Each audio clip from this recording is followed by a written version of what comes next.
나는 전능하신 아버지 하나님, 천지의 창조주를 믿습니다. 나는 그의 유일하신 아들, 우리 주 예수 그리스도를 믿습니다. 그는 성령으로 잉태되어 동정녀 마리아에게서 나시고 본디오 빌라도에게 고난을 받아 십자가에 못 박혀 죽으시고 장사된 지 사흘 만에 죽은 자 가운데서 다시 살아나셨으며 하늘에 오르시어 전능하신 아버지 하나님 우편에 앉아 계시다가 거기로부터 살아있는 자와 죽은 자를 심판하러 오십니다. 나는 성령을 믿으며 거룩한 공교회와 성도의 교제와 죄를 용서받는 것과 몸의 부활과 영생을 믿습니다. 아멘.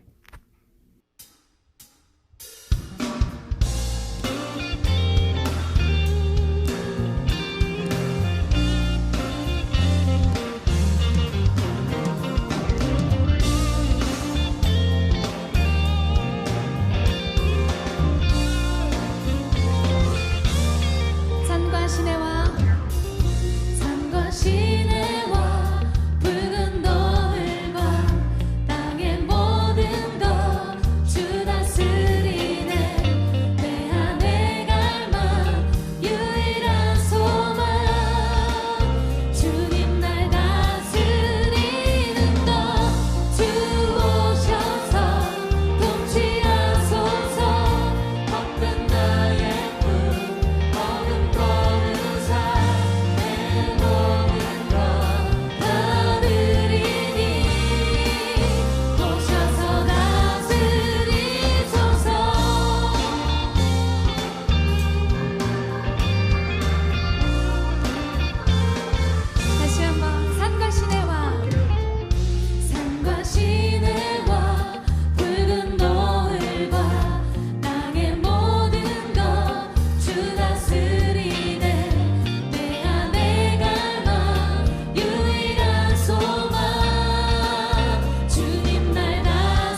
예배자입니다.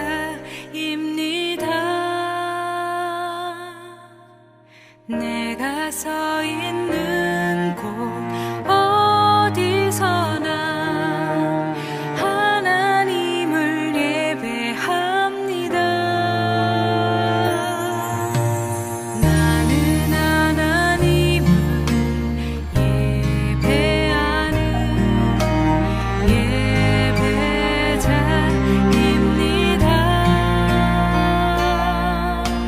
내가 서 있는 곳 어디서나 하나님을 예배합니다.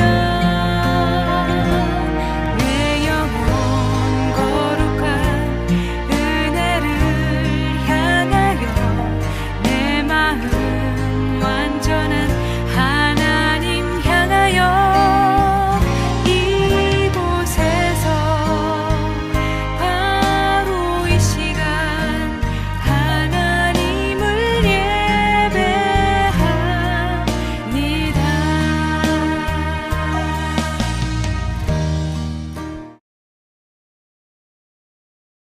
하나님 아버지, 이 시간 함께는 아니지만 온라인으로나마 예배드릴 수 있도록 해주셔서 감사를 드립니다. 우리가 각자의 삶의 자리 가운데서 하나님을 잊지 않고 항상 예배하는 마음으로 살아갈 수 있도록 함께 해주세요. 감사드리며 예수님의 이름으로 기도드립니다. 아멘. 이 시간 하나님께서 우리들에게 주신 말씀은 갈라디아서 6장 1절에서 10절의 말씀입니다. 신약성경 309페이지에 있습니다. 갈라디아서 6장 1절에서 10절의 말씀을 봉독하도록 하겠습니다. 형제들아, 사람이 만일 무슨 범죄한 일이 드러나거든 신령한 너희는 온유한 심령으로 그러한 자를 바로잡고 너 자신을 돌아 살펴보아 너도 시험을 받을까 두려워하라. 너희가 짐을 서로 지라. 그리하여 그리스도의 법을 성취하라. 만일 누가 아무것도 되지 못하고 된 줄로 생각하면 스스로 속임이라. 각각 자기의 일을 살피라. 그리하면 자랑할 것이 자기에게는 있어도 남에게는 있지 아니하리니 각각 자기의 짐을 질 것이라. 가르침을 받는 자는 말씀을 가르치는 자와 모든 좋은 것을 함께하라. 스스로 속이지 말라. 하나님은 업신여김을 받지 아니하시나니 사람이 무엇으로 심든지 그대로 거두리라. 자기 육체를 위하여 심는 자는 육체로부터 썩어질 것을 거두고 성령을 위하여 심는 자는 성령으로부터 영생을 거두리라. 우리가 선을 행하되 낙심하지 말지니 포기하지 아니하면 때가 이름에 거두리라. 그러므로 우리는 기회 있는 대로 모든 이에게 착한 일을 하되 더욱 믿음의 가정들에게 할지니라. 아멘. 다 같이 기도하시겠습니다. 하나님 은혜를 감사합니다. 5월 둘째 주 주님께서 우리에게 허락하신 거룩한 주일 각자의 처소에서 주님 앞에 예배 드리게 하여 주시니 감사합니다. 주님께서 우리 청소년부 모든 영혼들에게 말씀으로 성령으로 임재하여 주셔서 오늘 말씀을 통하여 귀한 은혜가 우리들에게 임하게 하여 주시옵소서. 감사드리며 모든 말씀 예수 그리스도의 이름으로 기도하옵나이다. 아멘. 오늘은 그리스도인 공동체를 위한 기본 교훈들이라는 제목으로 하나님의 말씀을 선포하도록 하겠습니다. 오늘 말씀은 바울이 갈라디아 교인들에게 권면하는 그런 내용을 말씀을 하고 있습니다. 크게 오늘 본문은 세 가지로 나누어 볼 수가 있는데요. 첫 번째는 본문 1절에서 2절의 말씀입니다.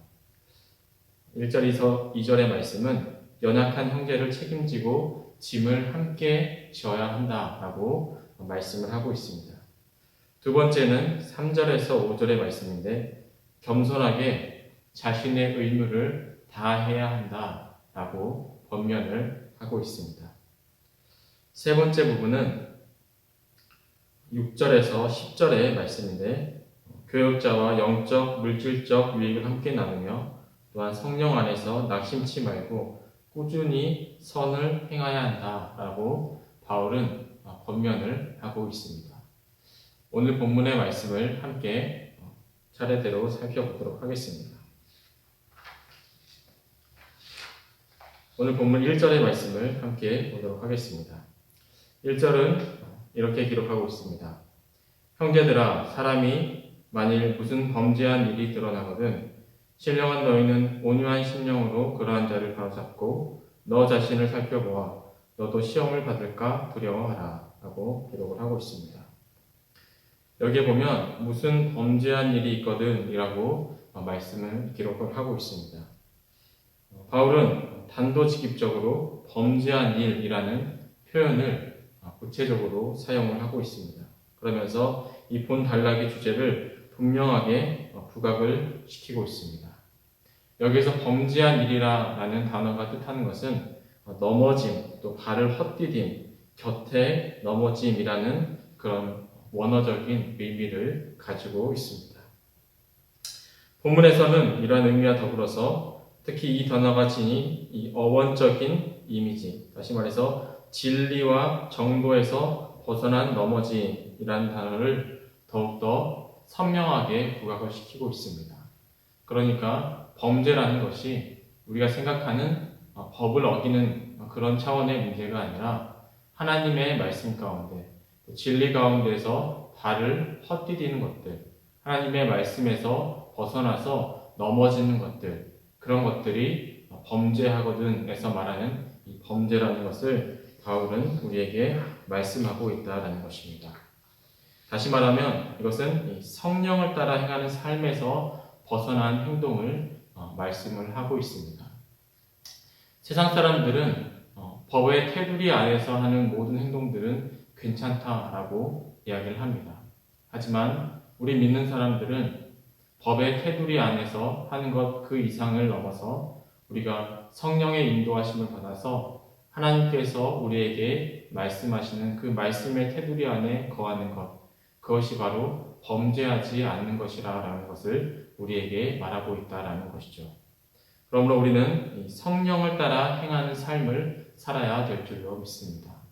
세상 사람들이 이것은 괜찮다라고 말할지라도 우리 믿는 그리스도인들은 하나님의 말씀에 비추어 봤을 때, 또 성령께서 나에게 깨닫게 하시는 것들에 비추어 봤을 때 그것이 우리가 발을 헛디는 것이고 또 하나님의 말씀에 어긋나는 것이라고 생각이 들면 바로 그 길에서 돌아서는 그런 믿음의 용기와 결단이 필요한 줄로 믿습니다. 그러므로 본문은 범죄한 일이 윤리적인 측면에서의 범죄, 그것을 넘어서서 특히 성령과 동행하지 않는 삶, 그것과 더 한 발자국 나아가서 성령을 거스르는 삶을 우리에게 말씀을 하고 있습니다.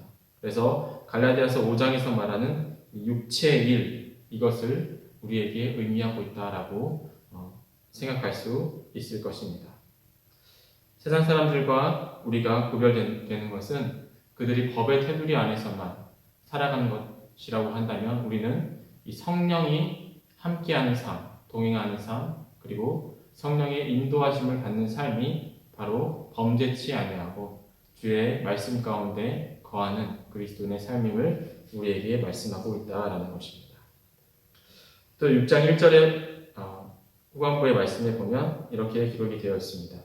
신령한 너희는 온유한 심령으로 그러한 자를 바로잡고 너 자신을 살펴보아 너도 시험을 받을까 두려워하라 라고 기록이 되어 있는데요.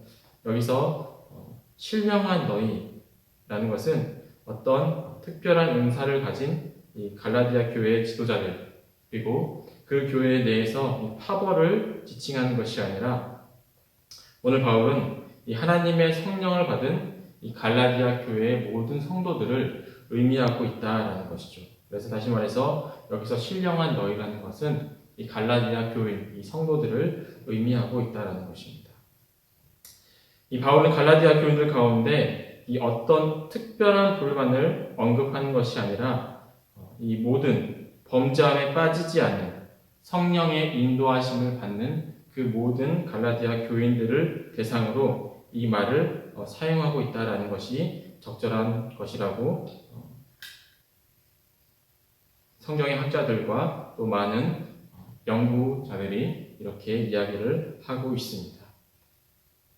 여기서 신령한이라는 것은 이 신령한 자가 범죄한 형제를 바로잡을 때에 필요한 것은 온유한 심령입니다. 우리가 잘못된 길로 나아가는 성도들을 바라볼 때 그들을 율법으로 정죄하는 것이 아니라, 그들을 비난하는 것이 아니라 이 온유한 심령으로 그들을 바로 잡아야 된다라는 것이죠. 하나님 앞에서 자신의 무지와 무능력을 인정하고 전적으로 하나님께 맡기는 이 겸손한 마음가짐이 필요하다라는 것을 의미하고 있습니다. 이것은 갈라디아서 5장 23절에서도 그렇게 기록을 하고 있죠. 바울은 이러한 표현을 사용하여서 이 범죄한 자를 인간적인 판단이나 노여움으로 징계할 것이 아니라 겸손한 자세 하에서 하나님의 사랑으로 돌보고 올바른 길로 인도하여야 한다라는 것을 우리에게 말씀을 하고 있습니다. 우리가 신앙생활을 할 때에 넘어지지 않는 사람은 없습니다. 또 하나님의 말씀 가운데 거한다고 하지만 때로는 하나님의 말씀에서 멀어지는 삶을 우리도 모르게 살아갈 때가 있음을 우리가 고백합니다. 그래서 우리가 청소년기를 보낼 때에도 하나님의 말씀에서 멀어지는 삶을 살아갈 때 교사들이나 또 목회자들이 우리 청소년 친구들에게 바른 길로 갈 수 있도록 지도할 때가 있습니다. 그런데 때로는 마음이 앞서서 우리 친구들에게 노여움을 보여준다라든지 또 마음을 상하게 하는 일들, 그런 일들을 할 때가 있는데 바울은 그런 방법은 올바른 방법이 아니라 하나님의 사랑으로 또 온유한 심령으로 그들을 인도해야 한다라고 우리에게 말씀하고 있습니다. 친구들 사이에서도 마찬가지입니다. 내 옆에 있는 친구가 하나님의 말씀 가운데 거하지 못하고 잘못된 길로 걸어갈 때 넌 이것을 잘못했다라고 노여워하거나 그들을 징계하는 것이 아니라 온유한 심령으로 또 나 또한 부족한 자이고 하나님 앞에서 온전치 못한 자임을 고백하며 그 친구를 위해 기도하고 그 친구가 올바른 길로 갈 수 있도록 온유한 심령을 가지고 함께하는 것이 그들을 올바른 길로 인도하는 것이다 라고 바울은 우리에게 권면을 하고 있습니다. 여기에서 바로잡고라는 단어는 우리가 상식적으로 생각할 때에 잘못된 것을 올바른 길로 한다라는 것을 수정한다 그런 뜻을 갖고 있다라고 생각하기 쉽지만 여기에서는 온전케 하다, 완전케 하다라는 의미를 가지고 있습니다. 그렇기 때문에 오늘 본문에서 형제 중에서 누가 범죄한 사실이 드러나면 그를 정죄하고 그를 멀리하는 것이 아니라 온유한 마음으로 그러한 자를 되돌이키는데 힘써야 하고 그를 온전케 하고 완전케 해야 된다라고 우리에게 바울은 권면을 하고 있습니다. 이어서 6장 2절의 말씀을 함께 보도록 하겠습니다. 6장 2절의 말씀은 이렇게 기록합니다.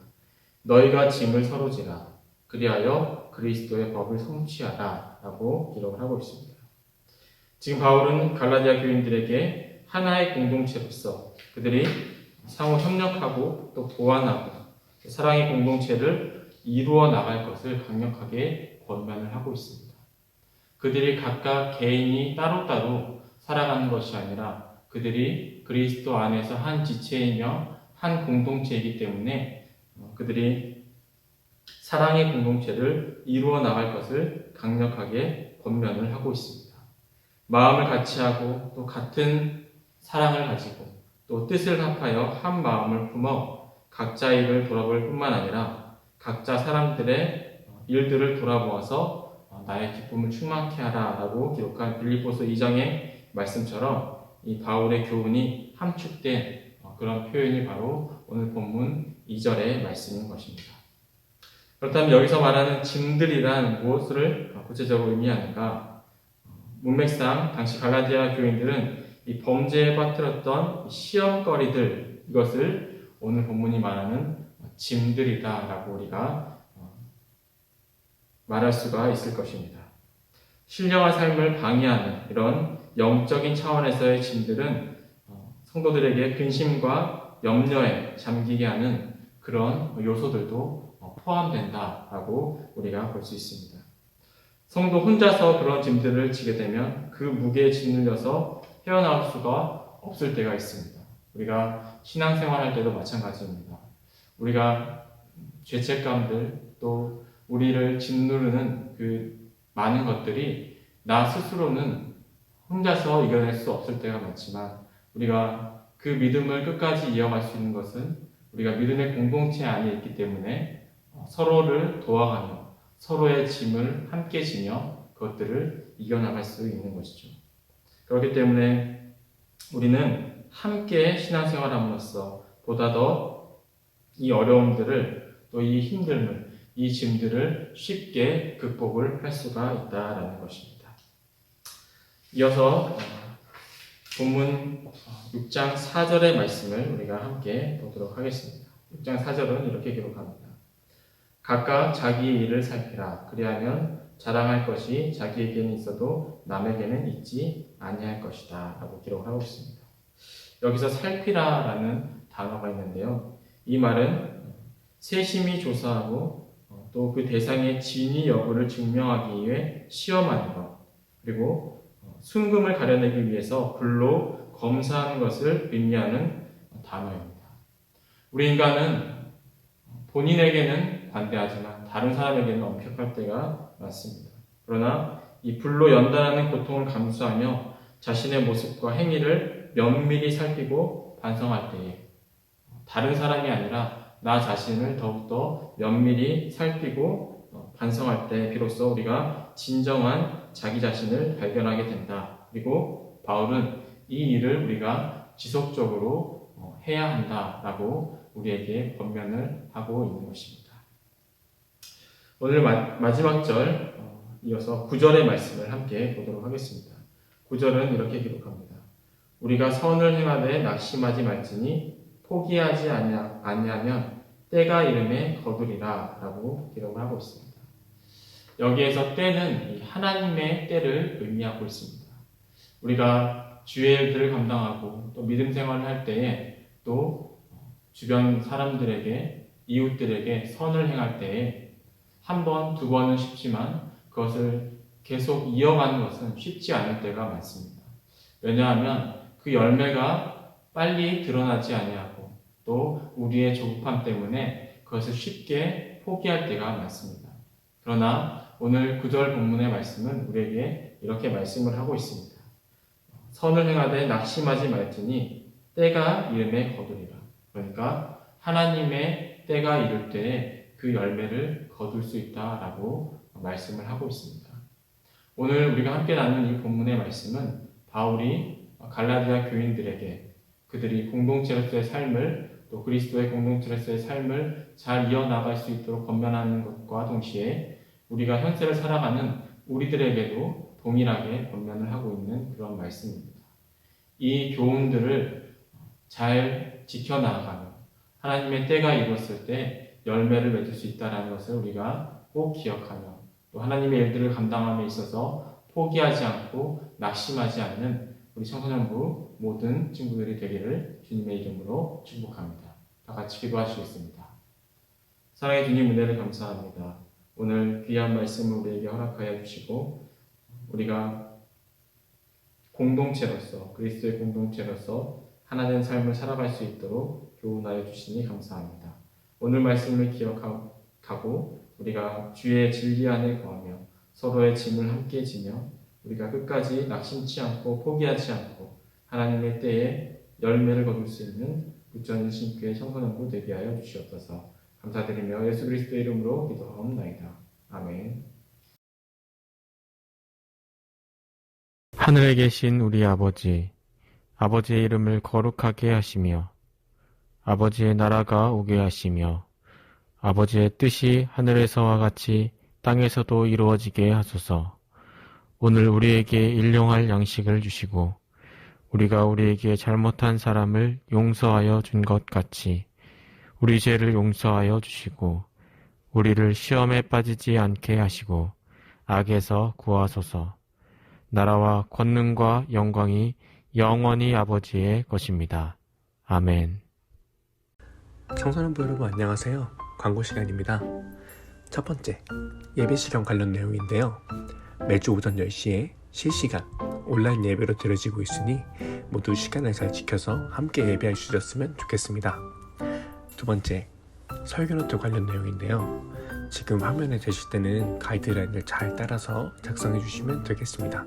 혹시 이 글을 보고도 잘 이해가 되지 않는다 라고 한다면 각반 쌤들께 물어봐도 상관없으니 부담 없이 참여해 주세요. 마지막으로 설교노트 제출기한에 관련한 내용입니다. 제출기한은 5월 13일, 다시 한번 5월 13일 자정까지 작성해서 내주시면 기프티콘을 마구마구 드리고 있으니 많이 참여해 주세요.